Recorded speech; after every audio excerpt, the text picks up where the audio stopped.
Morning, how do you? সব কিছু বুঝতে পারছি, কিন্তু আপনি ইংরেজি শিখলেন কই? আরে পাগল, তোমার মতো বয়সে থাকতে আমি একটা চাকরি করতাম একটা ভালো অফিসে। সেইখানে সবাই ইংরেজি বলতো। তখন আমার শরীর ছিল পাঠার মতন। হ্যাঁ, তোমার মতো দুই চারজন আমার কাছে হাতের ময়লা ছিল। একবার হইল কি শুনো, দুইটা চিৎকার ছিনতাইকারী আমার ধরছে চুরি চাকুরিয়া।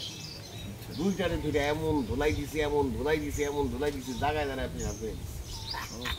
তার মানে আপনি মারামারি করে ইংরেজি শিখছেন? আরে বোকা না, ওই যে বললাম যে একটা অফিসে চাকরি করতাম, ওইখানে তো অনেক ধরনের মানুষ হইতো। ভালো মানুষ হইতো, খারাপ মানুষ হইতো। ভালো মানুষের কথা শুনতাম, শুনে শুনে শিখতাম। ওই শিক্ষাটাকে ভালো জায়গায় কাজে লাগাই। খুব ভালো আছে। কিন্তু সুশ্রব্বা, আপনার এই অবস্থা কিছু কেন বলুন তো? ঘ্যামে ডেমে একদম শেষ। খালি ঘাম কি দেখছো? দরকার হয় মেয়ে জামাই বাসায় আসার জন্য যুদ্ধক্ষেত্র জয় করে আসতে আইসা পড়তে পারি। আপনার ঘরটা